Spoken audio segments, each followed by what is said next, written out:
Hello guys, അപ്പൊ ഇന്ന് അനിത്യക്ക് body ബിൽഡിംഗിന്റെ competition ഉണ്ട്. 4 മണിക്കാണ് കോമ്പറ്റീഷൻ. ഉച്ചയ്ക്ക് മുന്നേ തന്നെ ഹെയർ ഒന്ന് കെട്ടാൻ വന്നായിരുന്നേ. പിന്നെ ഇത് കൂട്ടി കെട്ടി ഇറങ്ങുമ്പോൾ ഒന്നും കൂടെ നല്ലതല്ലേ. അപ്പൊ അങ്ങനെ ഹെയർ എല്ലാം കെട്ടിയിട്ട് നേരെ ഒന്ന് രജിസ്ട്രേഷൻ ചെയ്യാൻ. ഇവള് ചേർന്നത് ബോഡി ബിൽഡിംഗ് സബ് ജൂനിയർ ആണ്. പിന്നെ ഇവിടുത്തെ രജിസ്ട്രേഷൻ കഴിഞ്ഞ ശേഷം നേരെ പോയി ജിമ്മിലാണ്. കുറച്ച് വാമപ്പ് ചെയ്യാൻ വന്നാണ്. പിന്നെ വാമപ്പും കഴിഞ്ഞ് കുറച്ച് പോസിംഗ് കൂടെ ചെയ്യുമായിരുന്നു. അപ്പൊ അങ്ങനെ കുറച്ചു നേരം കഴിയുമ്പോൾ തന്നെ ടാൻ അടിക്കാൻ വേണ്ടി റോളർ മേടിച്ചായിരുന്നേ. പിന്നെ എനർജി കിട്ടാൻ വേണ്ടി കഴിക്കാൻ കുറച്ച് സാധനം മേടിച്ചു. അപ്പൊ ഇവിടുത്തെ പരിപാടി എല്ലാം കഴിഞ്ഞ് നേരെ ഒന്ന് ടാൻ തയ്ക്കാനാണ്. 4:30 ആകുമ്പോൾ കോമ്പറ്റീഷൻ തുടങ്ങുവേ. അതുകൊണ്ട് പെട്ടെന്ന് തന്നെ തയ്ക്കാൻ തുടങ്ങി. പിന്നെ ബാക്കിയുള്ള പണി അമ്മേനെയും കോച്ചിനെ ഏൽപ്പിച്ചേ. കാരണം എനിക്കാണ് ലൈവ് ചെയ്യണമായിരുന്നേ. അപ്പൊ ലൈവ് ചെയ്യാൻ വേണ്ടി എല്ലാം സെറ്റ് ആക്കി വെച്ചു. അപ്പോഴേക്കും അവളാണ് ടാനൊക്കെ തേച്ച് റെഡി ആയേ. പിന്നെ കോമ്പറ്റീഷൻ സ്റ്റാർട്ട് ആയിരുന്നേ. ഇനി ഇതും കഴിഞ്ഞാണ് അവളുടെ. അവൾക്ക് അധികം ടെൻഷൻ ഒന്നുമില്ല കേട്ടോ. പിന്നെ കുറച്ച് കഴിഞ്ഞപ്പോൾ തന്നെ ഇവളുടെ കോമ്പറ്റീഷൻ വന്നേ.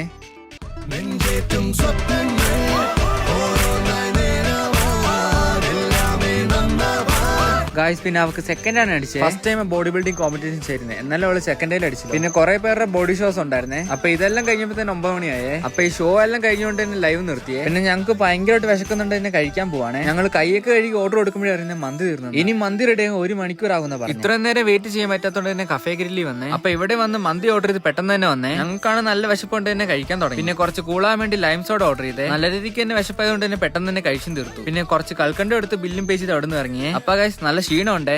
Bye.